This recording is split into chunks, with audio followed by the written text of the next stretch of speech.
Mes amis, bien le bonjour. Je suis toujours à Dubaï. D'ailleurs, j'ai ouvert les consultations privées. Si vous avez un projet d'immigration et vous voulez en parler, regardez le commentaire épinglé. Il y a un lien. Alors aujourd'hui, j'aimerais vous parler de cette histoire triste de Monsieur Macron. Révélation de conflit d'intérêts, je suis contre Macron, vous me connaissez.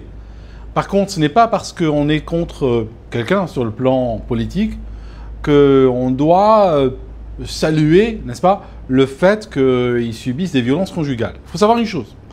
L'image d'aujourd'hui, déjà pour parler des faits, on a l'Airbus présidentiel qui est parqué à l'aéroport de Hanoï. Une arrivée, n'est-ce pas, c'est la première fois que le président français Macron arrive là. Donc il y a tout le monde qui l'attendait, les officiels, les caméras, la télé, tout ça. L'Airbus de monsieur est donc avancé. On ouvre la porte, les caméras filment, et qu'est-ce qui se passe? Monsieur Macron reçoit un bourre-pif. Littéralement, il y a une main qui arrive, bam, il reçoit quelque chose sur la tranche. Le bras, on ne voit pas la personne qui tape, mais elle est habillée en rouge. La seconde d'après, il y a Madame Brigitte Macron, n'est-ce pas, qui sort, elle est habillée en rouge, et on réalise que c'est elle qui, voilà, qui l'a prise à partie. Il y a ce qu'on appelle une voie de fait ici, n'est-ce pas? Donc, lui se refait une contenance, et puis voilà, il descend. Donc maintenant, je vous dis un truc. C'est quelque chose d'assez grave, parce que, même de très grave, très souvent on dit que la violence conjugale, elle est l'apanage des hommes. Mais ce n'est pas vrai, ce n'est pas toujours les hommes qui violentent les femmes. Il y a beaucoup de couples où l'homme morfle, l'homme est battu. Et malheureusement, comme très souvent, les hommes n'osent pas en parler. Les hommes ne vont pas verbaliser ça. Donc quand il y a des éléments tendant à montrer que voilà, ils en ont pris sur la figure, ils ont tendance à nier. Les femmes nient aussi, mais les hommes, je dirais, nient avec plus de véhémence, n'est-ce pas? Donc, je disais, juste pour imaginer, on va peut-être imaginer une autre scène. J'aime bien utiliser l'imagination. Je vous raconte. Imaginez qu'au lieu que ce soit un Airbus, que c'était un Boeing 747. Mettons le Boeing 747 de Donald Trump, Air Force One. Il est garé là, la porte s'ouvre, on a Melania Trump, et bam, en live devant les caméras, elle reçoit un bourre-pif. Il serait passé quoi à votre avis? Eh ben forcément, on serait en train d'en parler pendant des semaines et des semaines, et à juste titre. Mais là, c'est parce que c'est un homme qui prend, les gens trouvent ça rigolo, trouvent ça drôle et tout. Non, non, non, c'est pas...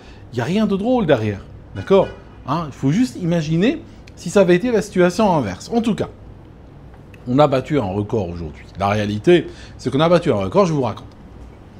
Ce matin, quand la vidéo est sortie, plein de gens, l'Élysée, entre autres, disaient que cette vidéo est un fake. Disait qu'elle est fabriquée avec l'IA et tout ça. Cette version a tenu 90 minutes. Avant qu'ils disent oui, la vidéo est vraie, elle est authentique, mais ils étaient en train de jouer, ils ont eu un moment un petit peu comme ça. Bon, ce qui est étonnant, c'est que, et c'est ça qui est inquiétant, c'est que, bon, premièrement, on a eu 90 minutes entre la conspiration et la réalité. D'habitude, on avait des années, puis après on avait des mois, puis des semaines, et aujourd'hui on en compte en minutes. Hein, entre affreux conspirationnistes qui se fait décoder, et puis on te dit, oui, mais c'est vrai, mais c'est pas ce qu'on croit, c'est pas ce qu'on pense. Ça, c'est le premier point. Le deuxième point qui est quand même inquiétant dans cette vidéo, c'est que, mettons que ça a été pris sur un voilier par un paparazzi qui est en train de filmer au télézoom, etc. On aurait pu dire, écoutez, c'était une scène privée, il jouait à quelque chose, etc. Bon, ça a été pris hors contexte. Sauf que là, on est à un moment solennel. On est un chef d'État qui est en train de visiter une autre nation. Il visite d'ailleurs pour une histoire d'aller damer le pion aux États-Unis. Parce que ce qui s'est passé, c'est que le Vietnam a subi des tarifs de Trump, et puis après il a décidé d'acheter américain. Donc ce que fait M. Macron, ben, il court là-bas avec dans sa valise des Airbus, des machins, pour essayer de leur fourguer des choses, pour dire écoutez, bon d'accord, il est bien gentil Trump, mais on n'a pas envie de perdre le business au Vietnam, parce que le Vietnam a toujours été un partenaire assez commercial, assez important pour la France. On rappelait l'histoire de l'Indochine, etc. Une ancienne histoire. Alors, je vous raconte. Dans notre situation, on a un moment solennel. La porte est en train de s'ouvrir, il y a des caméras, le gars est en train de faire son travail. Et qu'est-ce qu'elle fait? Elle lui donne une baffe de daron. Là, ta. Et donc tu comprends que on a l'impression qu'on est dans une situation où elle est un petit peu hors contrôle. Voilà, il y a un manque de contrôle. Ce manque de contrôle d'ailleurs était rapproché d'un autre scandale. Je vous raconte. Rappelez-vous, il y a à peu près 2 semaines, on avait le mouchoir gate. On avait Macron, qui était en train de visiter l'Ukraine, et puis il partait en train, et soudainement, il y a un mouchoir qui traîne sur la table, mouchoir d'ailleurs assez suspect, parce que de loin, de prime abord, je vais dire, vu le contexte, on aurait pu le prendre pour un sac avec de la poudre, hein, on aurait pu, hein, je veux dire, voilà. Hein, quand on sait ce qu'on sait, on voit ce qu'on voit, et on entend ce qu'on entend, on peut bien penser ce qu'on pense. Et ce qu'on pense, c'est que, par exemple, cette semaine, il y a eu plusieurs OD, mais plusieurs overdoses. Récemment, on a un gars parlementaire, n'est-ce pas, assistant parlementaire, il fait une overdose, et entre la vie et la mort.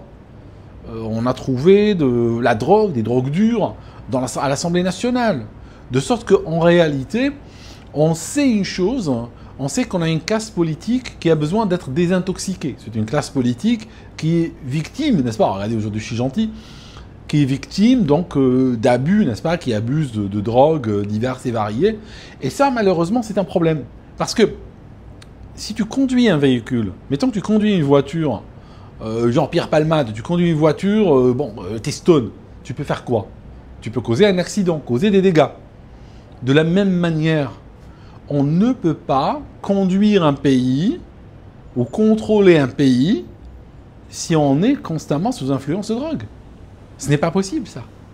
On va causer des dégâts. Et d'ailleurs, la preuve, c'est quand on constate les politiques qui sont menées, des fois on se dit, est-ce que les gens qui mènent ces politiques-là savent ce qu'ils font ou pas? Est-ce qu'ils sont normaux dans leur tête? Eh bien non, pas vraiment. Et on voit que les substances jouent un rôle malheureusement prépondérant dans leur processus de décision. Donc, ce qu'on a, on a Macron qui est en train de perdre complètement le contrôle. Ça signifie que la stature présidentielle n'est pas là. Moi, vous savez, je respecte par exemple, même si je ne parle pas de bilan, je parle de l'incarnation de la fonction présidentielle. Par exemple, Mitterrand, s'il partait en voyage à 3 h du matin, avec le Concorde, il voulait la garde républicaine au complet, au garde à vous et le tapis rouge. Pourquoi? Ce n'était pas une question de grosse tête ou de melon.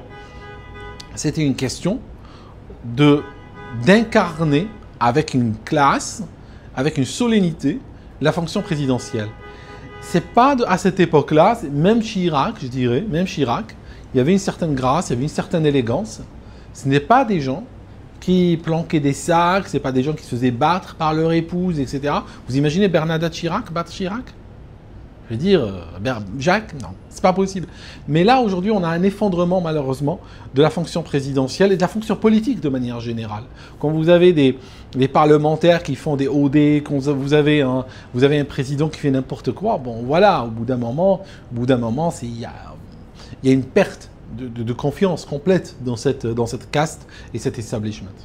En tout cas, merci d'avoir regardé cette vidéo. Je vous rappelle encore, si vous avez besoin de parler, vous avez envie de parler, regardez le lien dans le commentaire épinglé et on pourra avoir un meeting Zoom et on discute de votre projet. Merci beaucoup et puis on se voit dans une prochaine vidéo.